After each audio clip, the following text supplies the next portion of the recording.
Y'all remember this from back in the day? There's a lot of truth to this. I was going to say there's a little truth, but it's actually all true. Because really, what's our alternative? You know, we could complain and whine and suffer and drag ourselves out of bed every morning and live without any sense of gratitude or any sense of wonder at how life is unfolding. Woohoo! That's not really the life that I signed up for. I used to live that way, though. Long time ago, back in the day, there was nothing that anyone could say that could convince me that I was living under a blessing. All I could see in my life was pain and loss and all the things that I didn't have.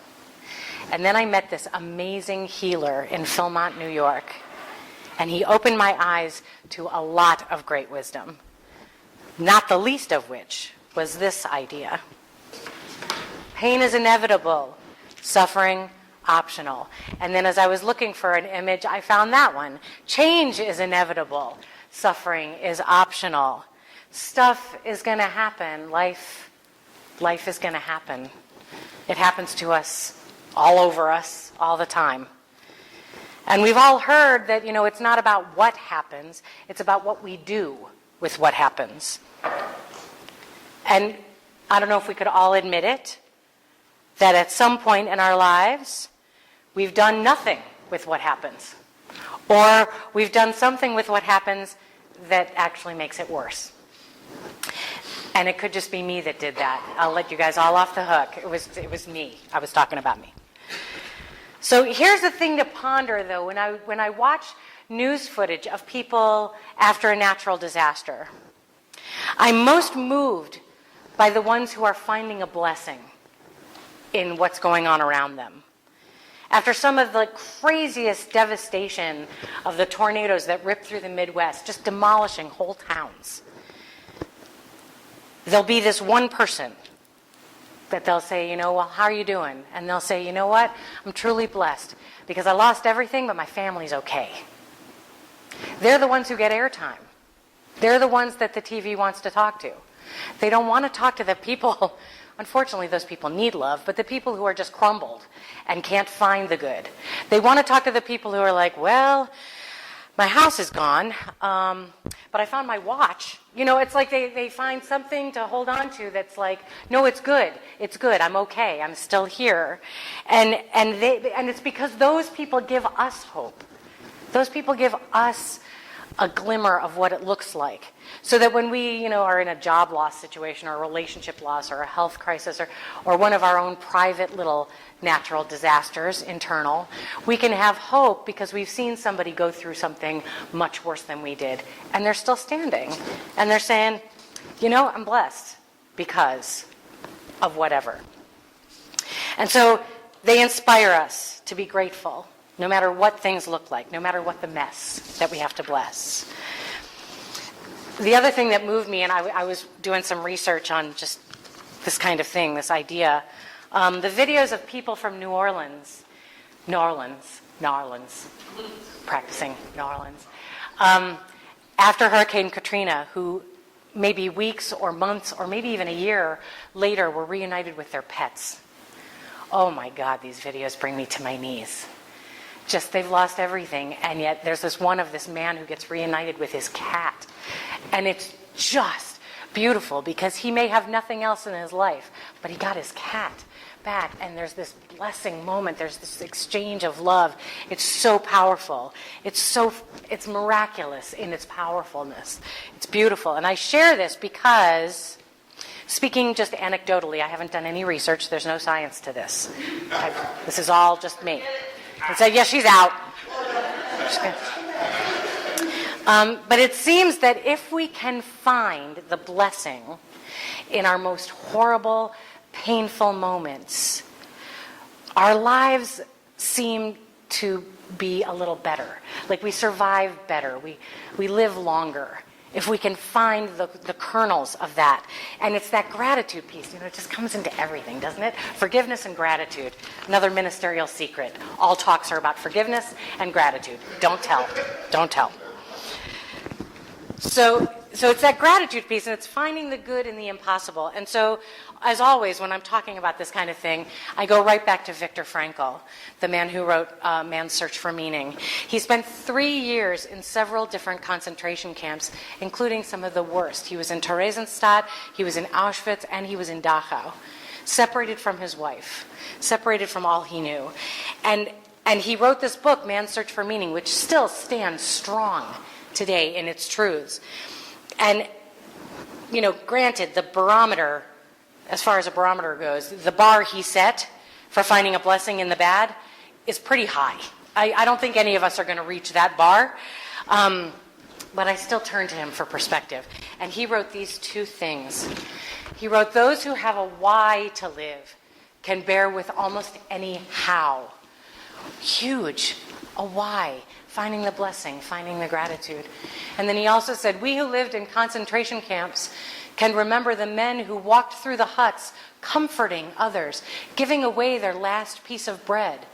They may have been few in number, but they offer sufficient proof that everything can be taken from a person, a man, but one thing, the last of the human freedoms, to choose one's attitude in any given set of circumstances, to choose one's own way.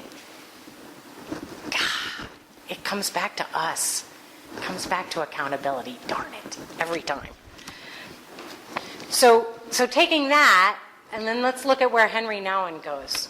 So this is the infamous book that we're looking at, Life of the Beloved, and he shares at the beginning of the chapter on blessing the actual definition, and it comes from the Latin benedicere, which is similar to the word benediction. And benediction breaks down to 2 things.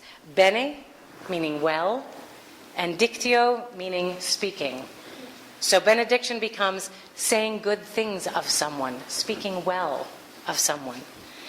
And so he puts it all together like this. He says to bless someone is pointing out someone's talents or good deeds. It's more than putting someone in the light. To give a blessing is to affirm and to say yes to a person's belovedness. It happens a little too often that people say, we say, oh, blessings on you, or I'm so blessed. Every award show, oh, I'm so blessed to get this Oscar. They throw the word around. The word blessing gets thrown over. People put prayer requests out, and it's like, oh, yeah, blessings to you. And sometimes it's heartfelt. Sometimes it's kind of just blessings, and it's kind of tossed around. And I think sometimes in the world we get too casual. We get too casual with words that have such weight. And so I've heard people say, don't say blessings to me. Don't bless me. Because it doesn't really mean anything.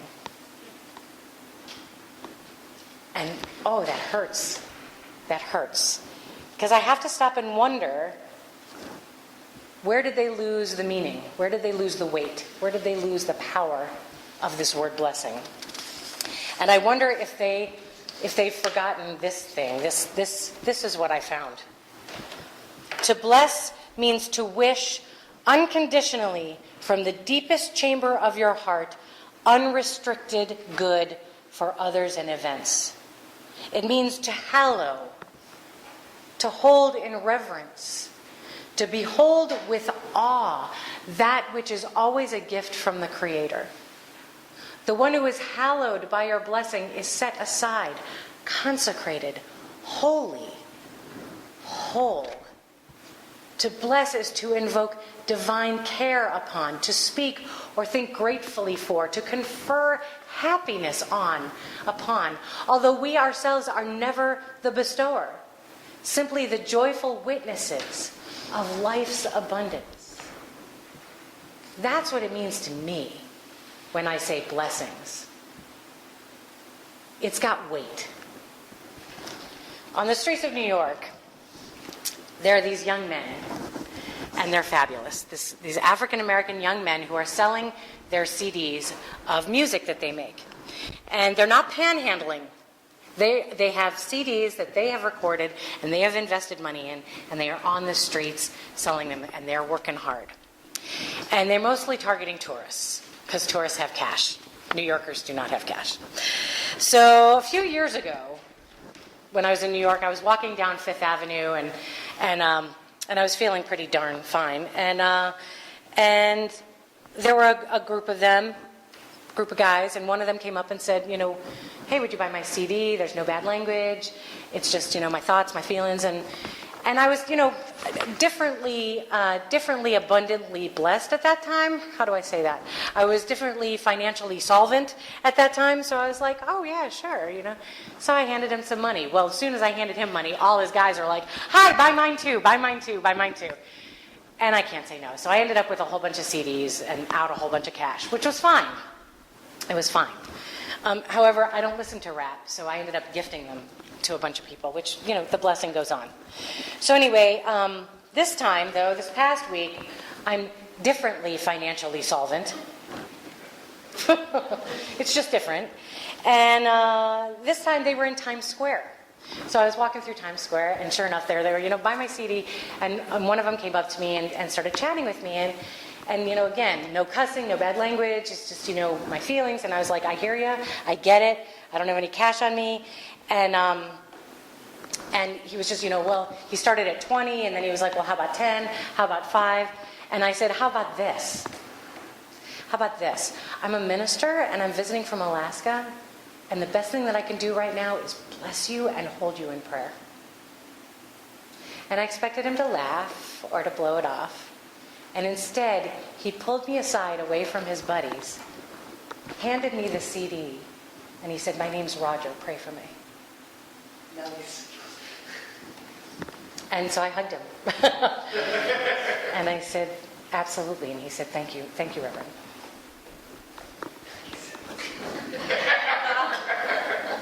I was like, wow. And what was so cool is that it was a blessing exchange. It wasn't just me being all reverendy and blessing. It was an exchange of blessing. He blessed me with his prayer request. He blessed me with his name. With his name. It wasn't just, yeah, thanks. He gave me his name and a prayer request and a gift of his creativity. And in exchange, I gave him a blessing. So it was like a blessing, what do you call that when you buy things? Circulation, exchange. Yeah, there's a word, it's not there. But anyway, it was that. And wow, I was blown away. And so there's this thing that I walked away from that with, and the more I thought about it, the more I was thinking about it, we all, and I'm going to speak for all of us, and if you don't feel this way, throw your rock at me, I guess. But gently, underhand. I believe that we all long to be blessed. We all long to be blessed. And I also believe that there's this sense of longing to bless, that we just want to do that back. And that sense of belonging with each other when we receive it, when someone says bless you or blessings on you. And then that sense of loving connection when we say blessings on you. And so it's like this wonderful exchange, and it's in us. It's something that we long for, and maybe we don't call it blessing. I don't know. You can call it different things, but I believe it's there. Beautiful writer, a woman that I someday would love to meet and talk with. Rachel Naomi Remen wrote this. She said, most of us have been given many more blessings than we have received. I needed to repeat that to myself a few times, because most of us have been given many more blessings than we have received. We do not take time to be blessed or make the space for it. We may have filled our lives so full of other things that we have no room to receive our blessings. One of my patients once told me that she has an image of us all being circled by our blessings, sometimes for years, like airplanes in holding patterns at an airport, stacked up with no place to land, waiting for a moment of our time, our attention. So we long for this blessing, and yet at the same time we also go, I'm not worthy of it. No, not me. It's okay. The blessings are there. waiting for us, waiting for an opportunity to work in our lives. It's us. We are the ones who are not accepting or embracing them. For whatever reason, the blessings are not finding a home with us. And Nouwen presents this idea, and I turned it to first person because I really don't like to speak for other people. So I'm going to say I, and if it works for you, then accept it. But quite often when people compliment me, I'll somehow find a way to not really accept the compliment. I'll throw out a "you too," or "mirror, mirror," or "oh, it was nothing." "Oh, it was my dad singing through me. That's not really my voice." Or some other expression of non-acceptance. And I think of it as being humble. I think of it as checking my ego. And knowing that, well, it's really God doing all of it. But Nouwen explains that by responding this way, it's not really humility. I'm actually not allowing myself to be fully present to receive the blessing. "Oh, you've lost weight." "Oh, it's just the clothes I'm wearing." "Oh, you look great. You look beautiful." "Oh, well, I've been getting a lot of sleep." We do this to the blessings. We actually deflect the blessings coming at us. So Nouwen says there's a choice here. We have a choice. We have a choice to receive the blessing, to be blessed, to be the beloved. And we make this choice in each and every moment. So it's not like, all right, today I'm choosing to be the beloved, and this is how it's going to be from now on. It's a moment-to-moment choosing over and over and over again. It's the same like being taken, like we talked about last week. Claiming our own blessing. He says, claiming our own blessedness always leads to a deep desire to bless others. So here's this thing. So in each moment, when we choose to be blessed, it's immediately circulated and we bless someone else. It's not a deflection. It's oh, this is who I am. Oh, now I see you as you are. And then it just goes whoosh, outward. And so the Blessed One always blesses others. So we're all chosen. We learned that last week. Oh, sorry, Heather, I just moved the mic and it's going to make a horrible noise. Sorry. We're all chosen, and we're all blessed, and we are all a blessing. So 6 years ago, almost 6 years ago, Heather and I went to Assisi, Italy, which was a life-changing event for me. And I spent most of my time just crying. It was just constant. I had to keep drinking water because I was dehydrating. I was crying so much. And one of the days in Assisi, we went to the Basilica of St. Francis. And of course, I was feeling a lot of stuff because the whole time there, I was feeling a lot of stuff. And we approached this ginormous church, which, Francesco probably would have really disliked because he never wanted a building. And here was this massive building. And it was so overwhelming, we couldn't even find the door. We're like, how do you get in? It was just like, we're standing there. And all of a sudden, this gentle presence approached us. And he was a brother, a Franciscan brother, and he was in the brown sackcloth that Francesco and his buddies wore. And he provided us with some guidance. And it turned out he was American. And he did tours of the basilica for people. And so he didn't lead us in, but he showed us around, and he gave us some inside stories on some things and just chatted with us for a little bit. And then he showed us where the door was. And then he said, "Would you like a blessing?" Crying, emotional. I was like, yes. And so he put his hands on our heads. And he prayed over us. And he blessed us as pilgrims searching. Pilgrims coming to find something. And that we would be filled. That in our searching, we would find what we were looking for. It was a sweet, fulfilling experience with someone so deeply connected with Brother Francesco and who saw in us, I know you. I know what you're looking for. Let me bless you. It was amazing. It was a moment that I will always, always cherish, always hold dear.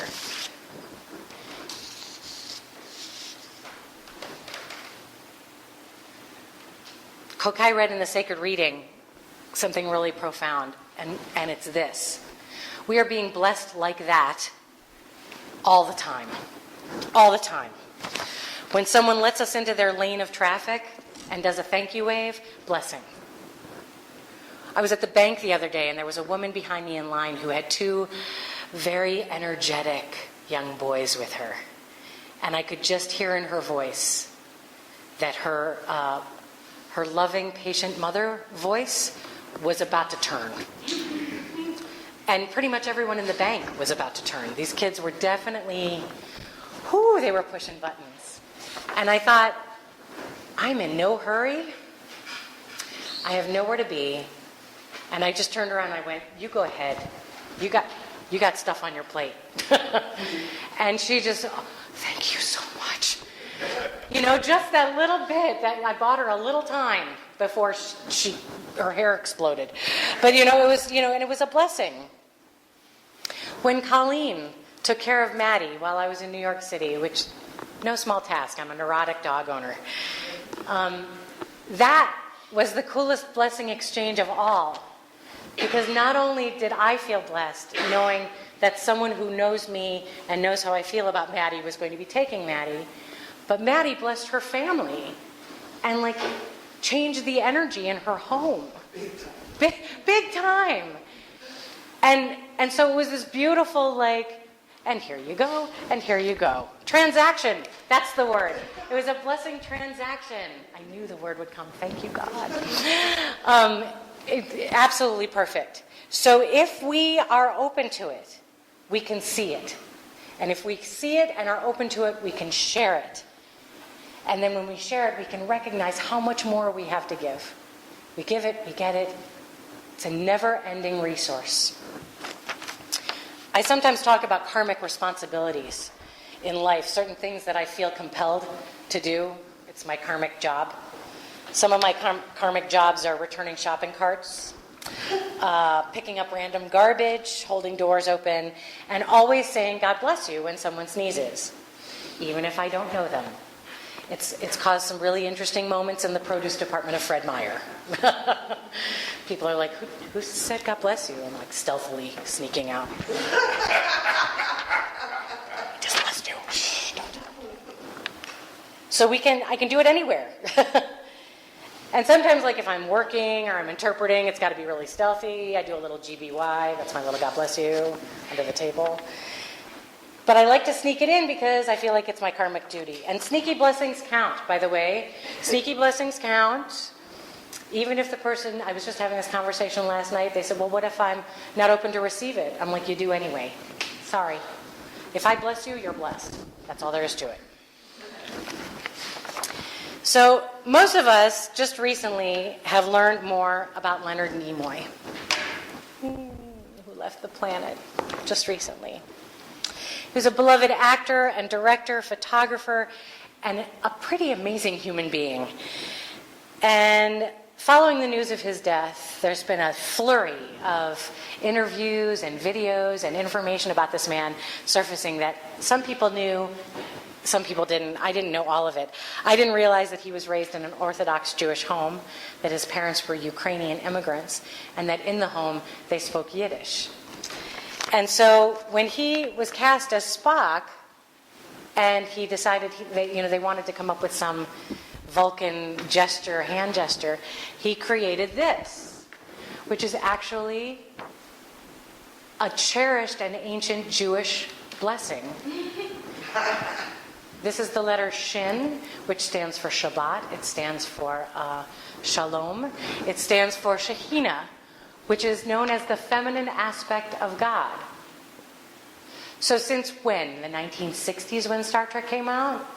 Leonard Nimoy has been blessing us with the feminine aspect of God for years and years and years and years. And Star Trek fans all over the world, live long and prosper, live long and prosper. We're blessing each other. We didn't even know it. And we're blessing each other with the feminine aspect of God. I mean, like, how much cooler is that? Yeah, that just knocked me. I just thought that was so cool. And it just made me really happy. So now I'm like doing it. I'm like, oh yeah, all right then. I'm going to throw my live long and prosper around. So we're going to move into prayer, but I want to move into prayer with a little poem, a very short poem.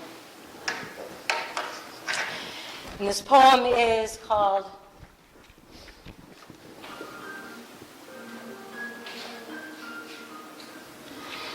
To Come Home to Yourself by John O'Donohue. So I invite you to just take a breath and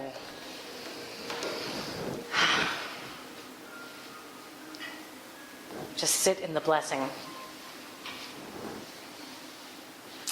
May all that is unforgiven in you be released. May your fears yield their deepest tranquilities. And may all that is unlived in you blossom into a future graced with love. May all that is unlived in you blossom into a future graced with love.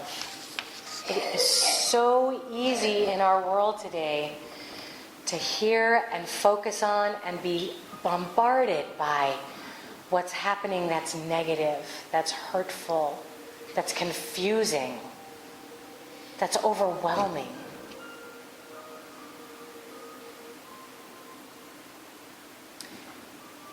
Our challenge as we live the life of the beloved, our challenge as spiritual warriors, peaceful warriors, our challenge is to live under the blessing of all of it.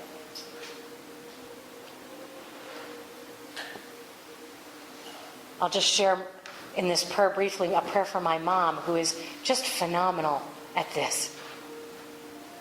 I asked her this morning how she was doing, and she said, I haven't had time to complain yet. I haven't had time to complain yet. She's a person living under a great blessing right now. There's so many who reach out in times of pain, in times of discomfort, in times of confusion. And I just have to know that they are living under a blessing. That what hasn't been revealed yet is what's going to move everything else out of the way. Whatever is blocking the path, there is a blessing in it. Not after it, not when it's over and we can look back in hindsight. Actually in it. In the pain, in the tears, in the grief, in the confusion. The blessing's in it. And so it takes a lot of trust. And it takes a lot of gratitude. And it takes a lot of just yielding to what we know is true. We are all chosen. We are all a blessing. And we are here to bless each other. I'm so grateful for that. So I hold each and every one of you and all who hear this and all who are connected in consciousness. I hold each of us under a blessing.